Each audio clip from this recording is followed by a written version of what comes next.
All right, welcome everybody to our latest Live Motocross podcast. Obviously, before we get cracking, we'd like to thank everyone for listening and supporting the site. We really appreciate it. We'd also like to thank our sponsors for their incredible support in 24MX, Dirt Store, Fuchs Silkline, and Dragon Energy, as without them, none of this would be possible. All right, for this episode, we have an Aussie motocross focus show. I'm joined by special guest in Young Aussie Speedster Liam Owens, who's racing in the EMX250 class for Cat Moto Bauerschmidt Husqvarna team. How's life, and thanks for joining us in the grinder preseason. Yeah, thanks for having me on. Life's going good. We're in Spain currently. We just came from Netherlands because it's a bit too cold and rainy there at the moment to enjoy motocross riding. Yeah. Nah, awesome, mate. It's really cool to see another Aussie testing themselves, and you'll have another couple of blokes on the gate with you in EMX 250. Obviously, Cannon, young Jake Cannon, was the MX3 champ over here in Australia, and Ryan Alexanderson again, who you'll be racing in the ADAC as well. Again, so you blokes were both there last year. So I guess just tell us a little bit about yourself. I guess we'll probably start from, how you got into moto, how you got to where you are today. Obviously, a really talented rider, only very young still. So there's been a lot of key points, on the journey to get to where you are, mate. But injuries, obviously, you've got them pretty bad the last year, especially, mate, Yep. just to ruin the momentum. Tell us a bit about the point to where you are today and just how the racing journey's been, mate, for the fans, because we got a lot of listeners across from UK, Australia, Europe, USA. So just give us a rundown about yourself to start. Yeah, well, originally I got into motocross from my dad, like always just on the farm and stuff when we were working. Anything that had an engine, I'd just try to ride it, like the chainsaw, anything. When I was younger, like a tractor, always jumping on it, jump on the front of the bike with dad, and then I got into motocross, but I really wanted to be a bull rider. It was my thing. I had it in my head, and my parents said, no, too dangerous. Even if you win, you can still get stepped on. So, Yeah. the best they could do for me is give me a bull riding vest and go ride motocross.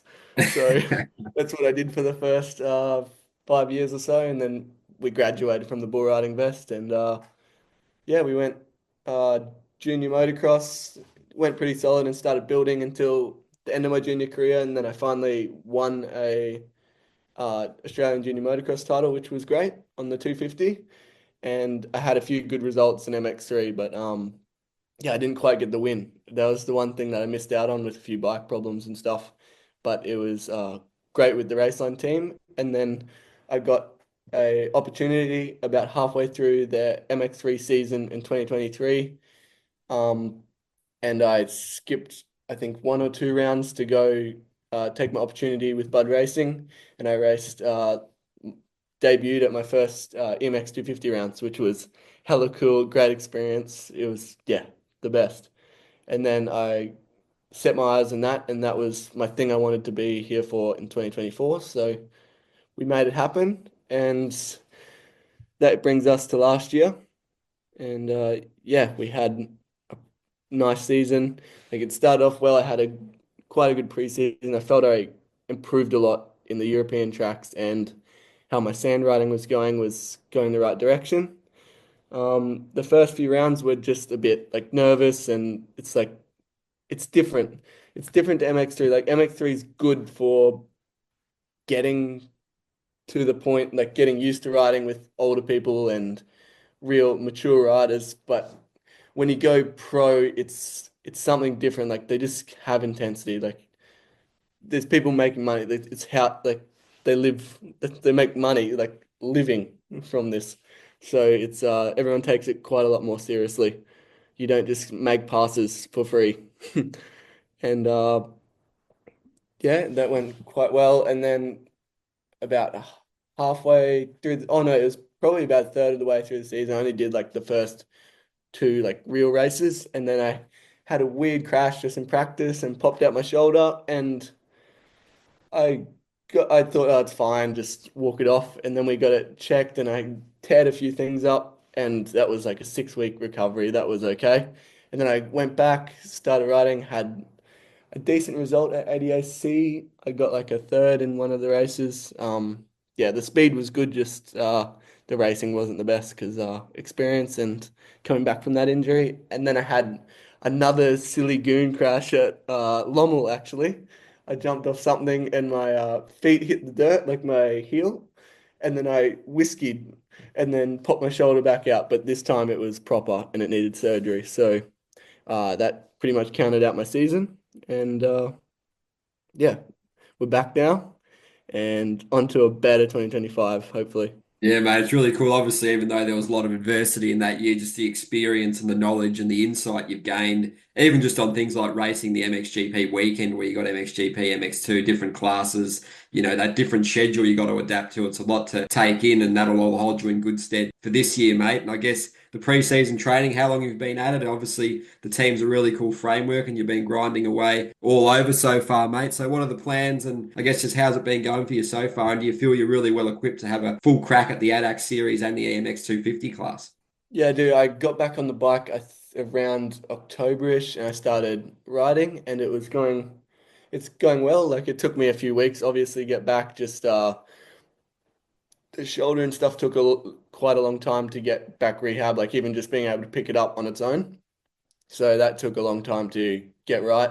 And now in the gym and everything, it's really good, but it's just more normal movements. Like if I'm just doing reaching up in the cupboard to grab something, it still bothers me a little, but feeling like an old man already at 17. But otherwise it's quite good. It feels just like normal, and if anything, it's better. I've spent a lot of time strengthening it back up.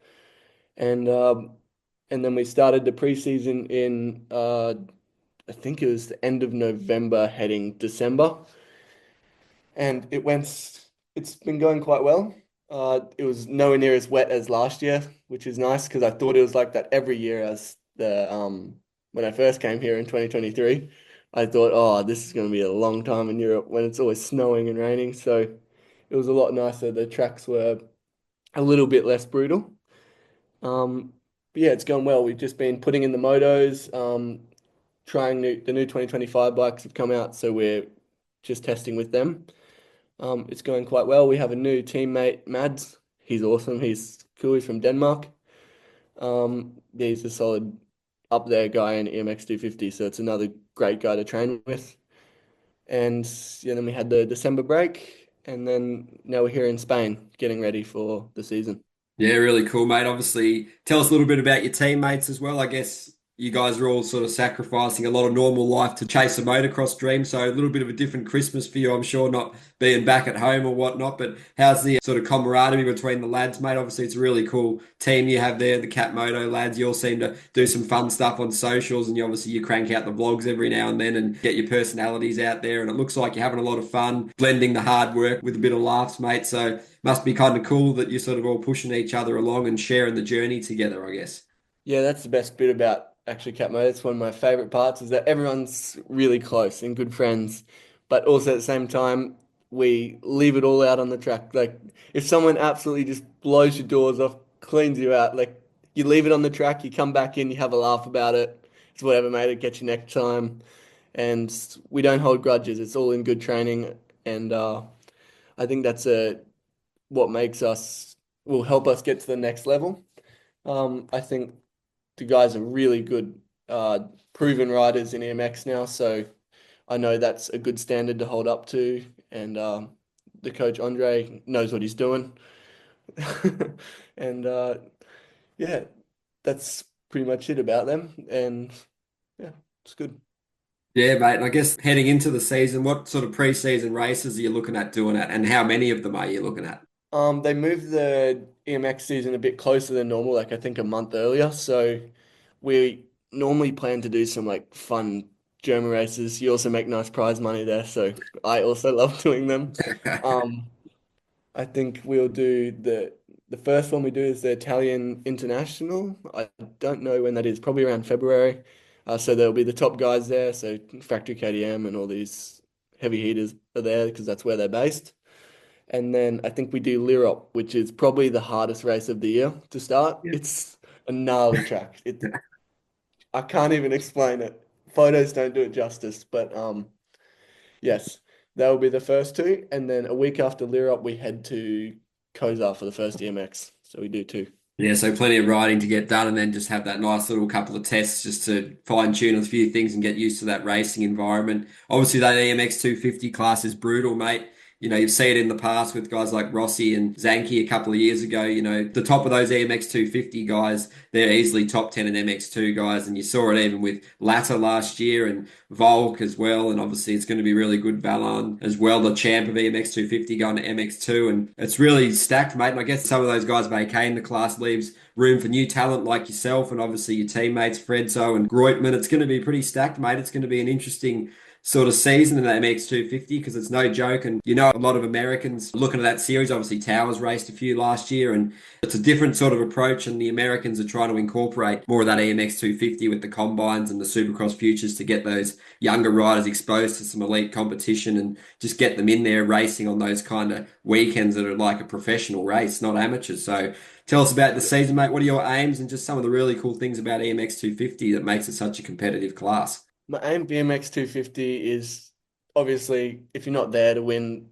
you probably shouldn't be there, but in my opinion. But I think we see how it takes us, and you can't really have too many expectations. You just go there and do your best, see what cards you dealt, and yeah, that's all you can really do. Put in a good off season, and if it doesn't start off the way that I'm looking for, we just build to the end of the season. I've got time. I'm 17. I've got the time to build, but obviously you want to do it as early as possible. Um, and things that I like about EMX is, yeah, like I said, the level's so high, and if you do good there, you've kind of cracked it. Like the cusp, like you're close, like you're not way off, and it's not a big thing to find. Like if you podium MX, if you have a good weekend in MX2, you can be a top five guy, as you saw with Valerio last year. He got third in Majora in the World Championship. So I think that's a good thing. And I think it was like 2 years ago, the top seven in the championship in EMX all got a ride in MX2 for the World Championship. So it's uh it's a good championship to do well at, and some great opportunities could come from it. Yeah, well said. It's definitely a proven breeding ground, and I guess mixing that, because the EMX season doesn't follow every single round, so to have that ADAC Series, the German Championship to race to, like we said, good prize money and a really good test, and there's a lot of quality riders that are competing every single round. So I guess, and also just some of the Aussies, obviously you and Ryan, you've shown Yes. you can win that top 10 in EMX 250, but obviously Jake Cannon coming over to race for Bud, a team you've had a bit of experience on too, mate. You all sort of text with each other, and has Jake been asking any pointers or anything, mate? Because you're kind of the experienced hand among the few Aussies that are Yeah. racing, mate, which is really Um, cool to have some familiar faces, I'm sure. no pointers, but he's been going quite well. I think he's been enjoying it. It's definitely a lot of a it's a different experience going from Australia to here. Like people even just speaking different language. I know in France it's probably even more hard than for me because where I'm living they speak normally pretty good English and stuff. Um, yeah, it's great to see these guys over here and some familiar faces. It's good to hear an Aussie accent every once in a while. It's great to catch up.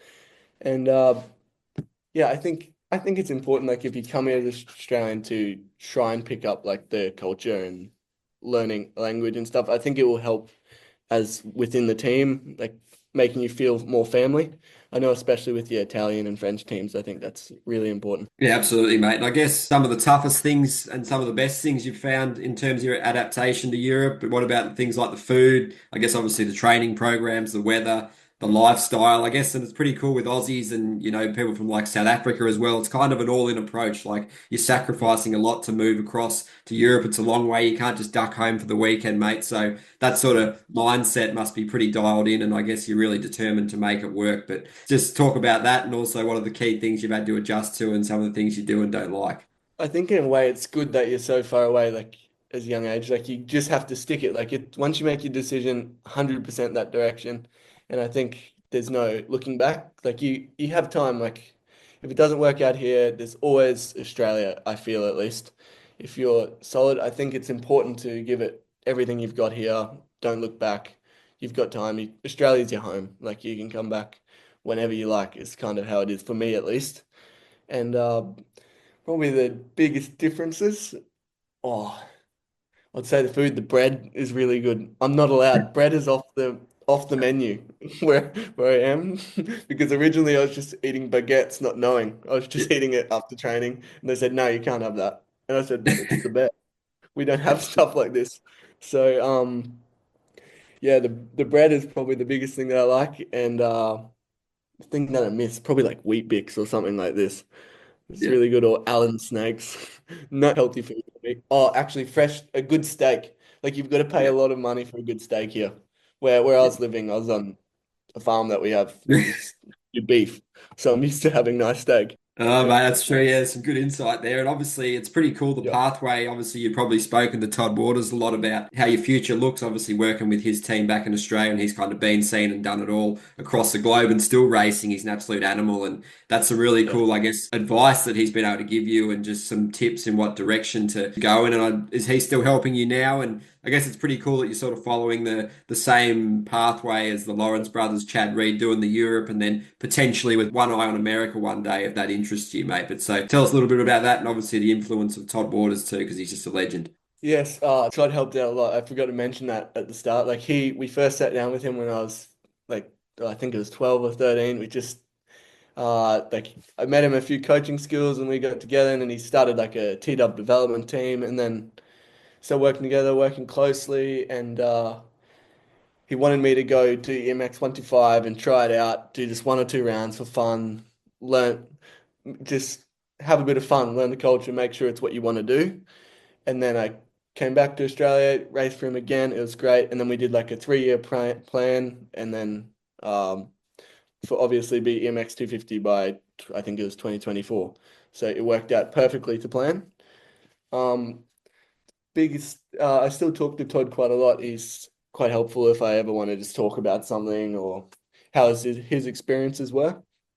Uh, nothing big at the moment, but originally when I first came here, just talking about how does this work? Like, did you have this bigger struggle with, I don't know, signing into a track? Because it's not as simple as Australia. Like everything's quite difficult to do, it feels like.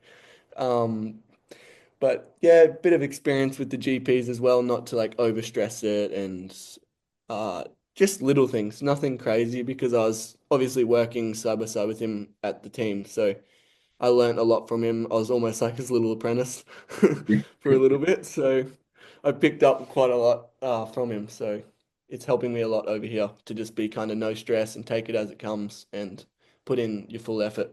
Yeah, it's really cool to have someone with that knowledge that you can sort of lean on if you need any advice or anything, Yes, obviously. And yeah, he's just an absolute legend. He's done so much and be good to see him go racing around again, mate. He's a busy man with the yes, team he and all is that. But I guess really busy. in terms of the Cat Moto team specifically, how did that deal actually come about? And obviously, what's the team framework like? It's pretty cool structure. What we were just saying off air that they have Yeah. there to give you guys the best bike and the best facilities and environment to succeed, mate. So I guess tell us a little bit about the deal and the team. Yeah, so I first come across them. Actually, I was coming here to test for another team. I got an opportunity to come over. I tested, and then uh, Andre, team manager, texted me, asked me if I wanted to come meet. And at first, it was like, oh yeah, new team, blah blah. Blah. Like, didn't kind of blew it off a little bit. And then we went, oh okay, we still check it out because it seems like it has a really good structure behind it. And we took the team. It went quite well. We liked it, and then I went back home, flew back again, and then did a test there to make sure everything was good, like where how living and everything is, like really check it out. And then I was lucky enough to get the opportunity to stay here for 2024.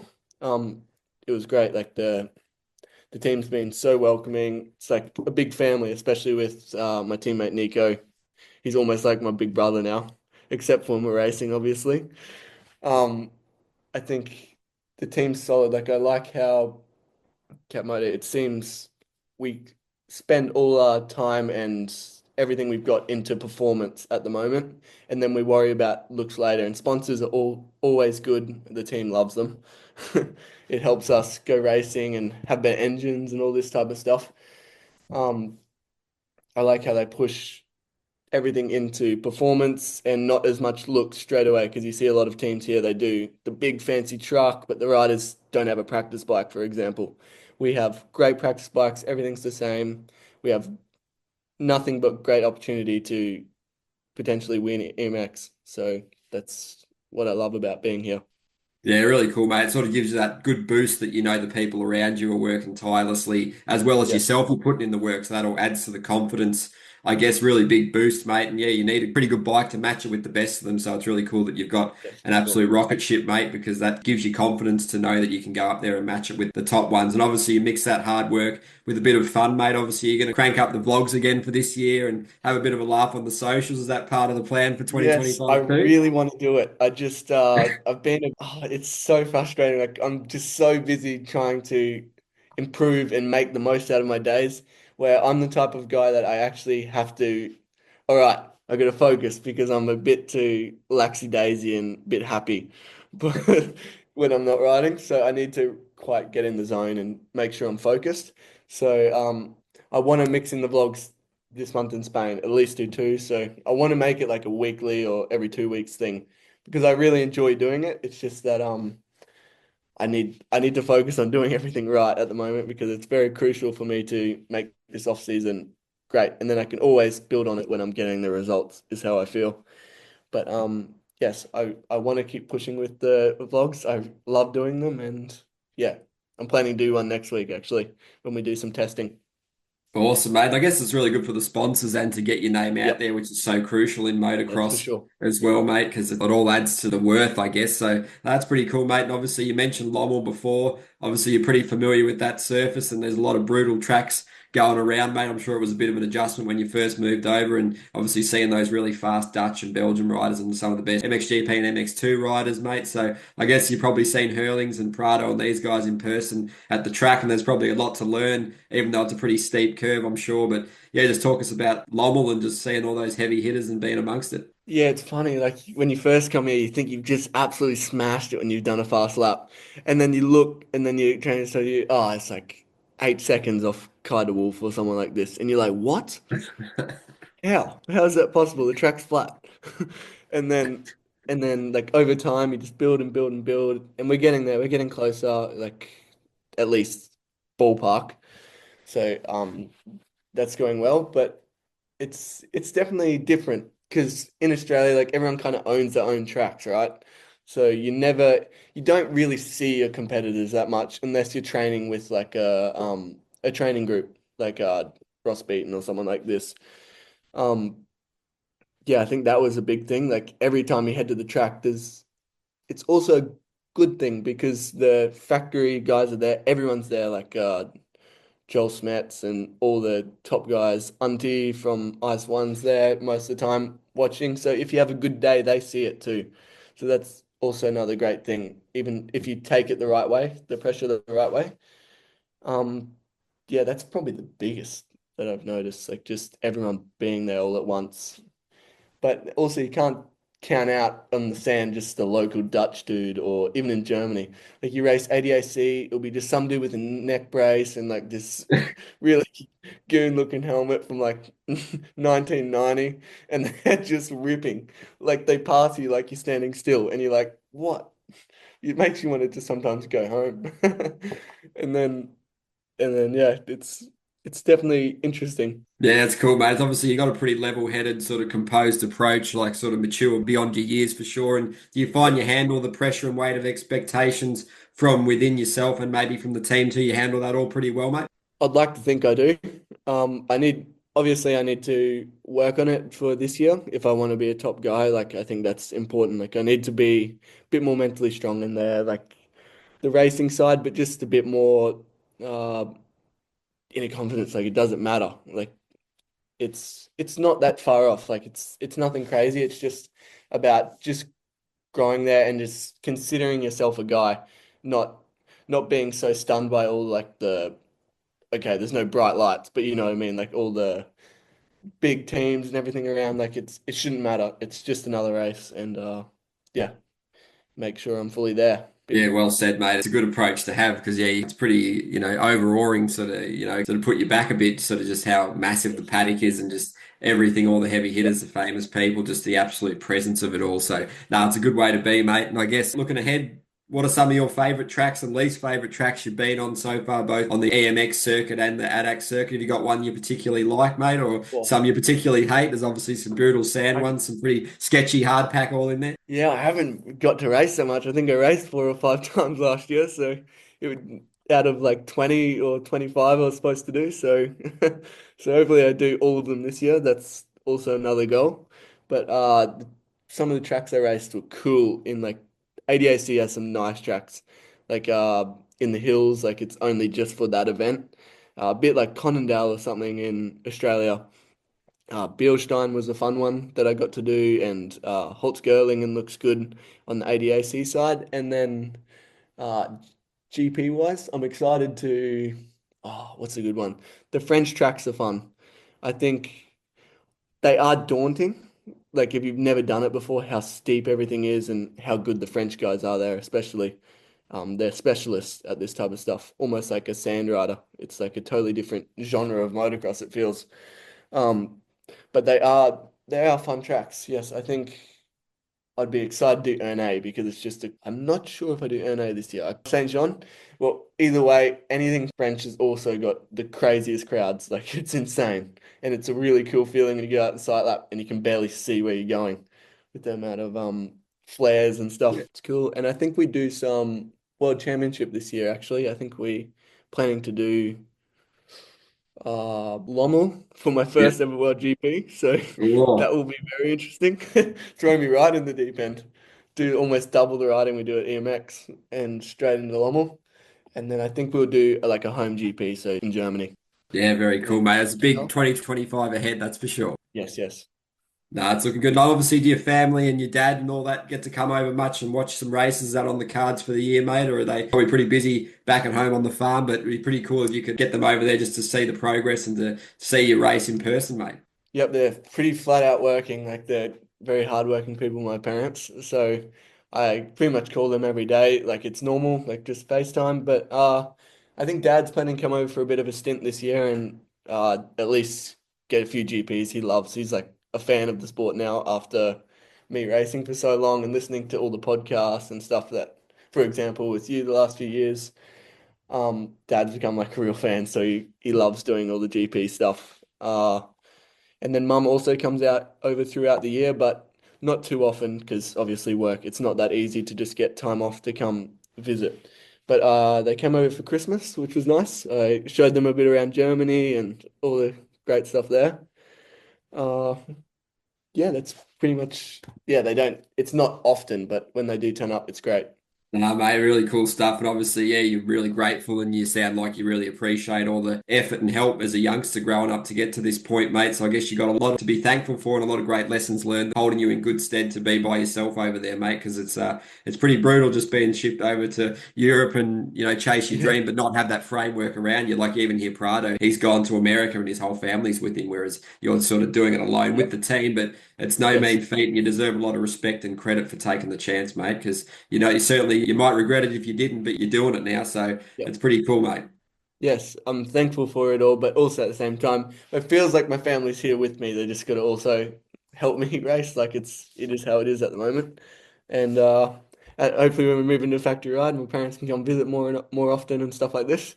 That's the goal. Show them fully around and yeah, that's the main stuff.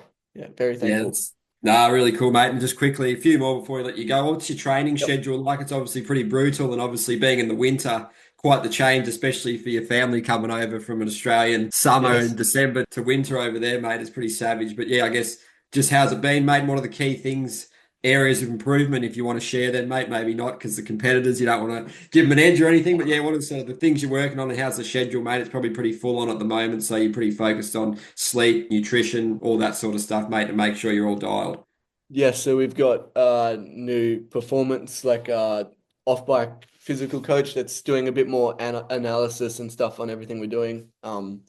Miguel from Purely Watts, he's doing some good stuff with us, just building that base, and especially because I'm young, like I've got time to build it, but the earlier the better, so then I can make it huge. Like so, I have a huge base and really good strength and mobility and everything like this. I feel. It's going good. We're heading the right direction. Obviously, you can never be too fit for motocross, it feels like. You can just ride more efficiently, but you always need more to be the best, it feels. And we work on the bike, just the sand riding, like bringing that up to EMX standard, like how I ride hardback, while at the same time lifting up my EMX standard. Because I feel it's about the pressure situations that I want to work on this off season and the starts and all this type of stuff, really putting pressure and when the moment's there, take it. Don't have any hesitation. That's probably the biggest thing that we need to work on. The riding's not as far off as it looks on paper. Like the riding's there. Like during the week, everything's great. It's just the um, being a bit hesitant with passing, like I just got to make it happen. Yeah, that's the big goal for 2025 is give it everything, every chance I get, Yeah. grab every opportunity. Yeah, really cool, mate. And obviously, the injuries have prevented you from building that base. And, once you Yes. get there, it's just such a huge thing. You look at Dungey all those years just building and building, and it's just so Yep. important. And I guess who are some of the idols sort of growing up or even now? Who are some of the key riders you're looking towards, mate, to gain tips off or anyone you particularly like? Obviously, it's easy to go for the Lawrence brothers being Australian and all they've Yes. done, mate, and all they'll continue to do. But who are some of the people you're looking up to? Well, Todd, just because he's got so much experience and I can really lean on him, like if I need something. Jed was cool how he came over off his own back and made it work out. Obviously, it didn't, like a few things happened, but he was solid in MX2. Like he was good. Like if it wasn't for that injury, he'd probably still be here now. So he's another cool dude that I text every once in a while if I just for fun see how he is and stuff like this. And like here.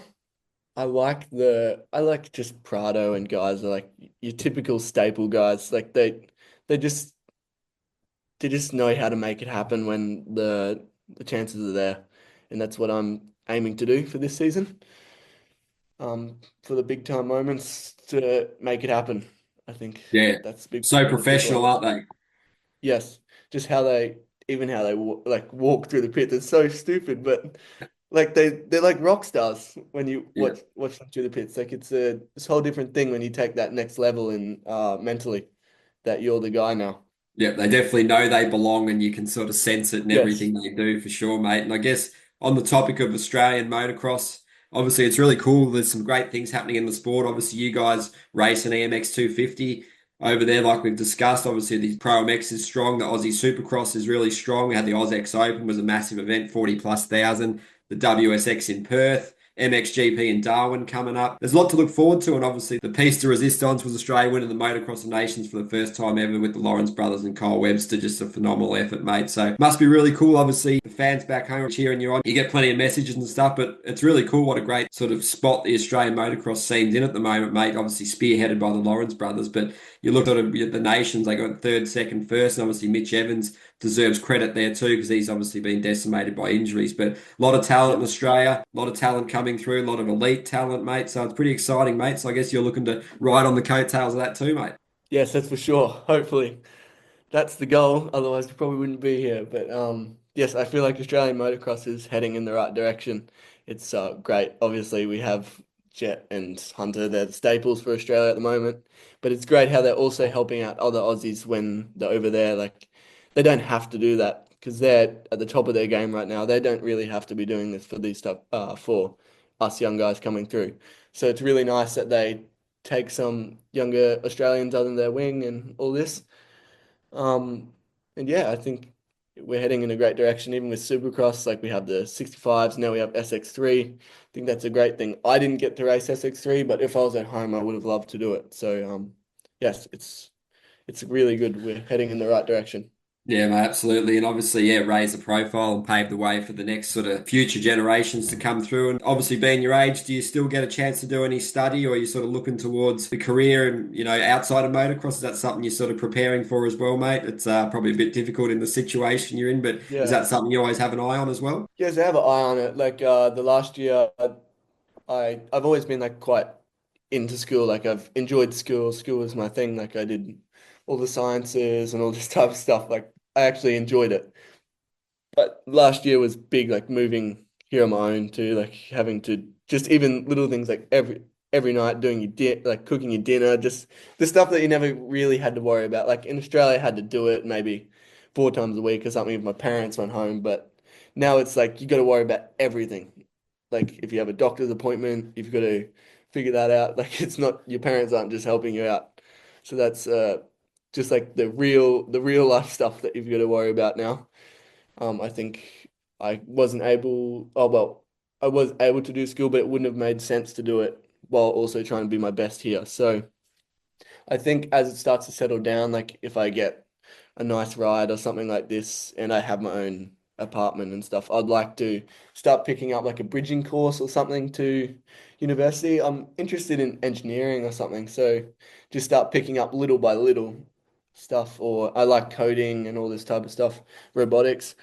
So yeah, I'm looking at it, but at the moment I'm just focusing on racing, and then I can always come back to that. Yeah, it's really cool. Obviously, it gives you some good things to focus on as well in the Yes. future, and it all helps. And you can probably apply some of that knowledge to motocross, like talking to Jan Panther. I believe he's finished an engineering course, so it's pretty cool. The Yes. privateer program he's running in the GPs and got that nice top five towards the end of the season, mate. So definitely proof there that it can happen. And like you say Yeah, with motocross, that there is a life after. It's a pretty short career. Obviously, you've that's right. started so young, so you've got a pretty long career ahead of you, mate, which is really cool. Yeah, But always have one eye on that. And I guess before we let you go, mate, I'll sure. give you the opportunity to say thanks to anyone you'd like to and for all those that support, sponsors, family that all make it happen. The team, obviously, it's an army that is all working towards you being your best self, mate. So Yes. give us a little insight there and give you a chance to give a shout out. Yeah, thanks for having me on. That was a great opportunity to come here and speak to everyone. Everyone gets to know me a little bit more and how it is here in Europe. Um, yes, I'd like to just thank my parents for making it happen and the team. The team's been great, like loving it, and we're heading in a great direction for 2025. I'm really excited. No, really cool, mate. Great to have you on, and we'll definitely look to get you back on in the future, mate, because obviously you've got a Yes. lot of insight and you're a definite star on the rise, mate. So we definitely will keep in touch, mate, and wish you all the best for the next chunk of pre-season and obviously moving into the racing, both the pre-season races, the ADAC races, and the EMX250. So, mate, all the best. And before I let you go, I'd like to thank the sponsors in 24MX, Dirt Store, Fuchs Silkaline, and Dragon Energy, as without them, none would be possible. All right, that's been Liam Owens on the Live Motocross podcast. Thanks again, mate, and all the best. Yes, thank you. No worries, mate. Have a good one.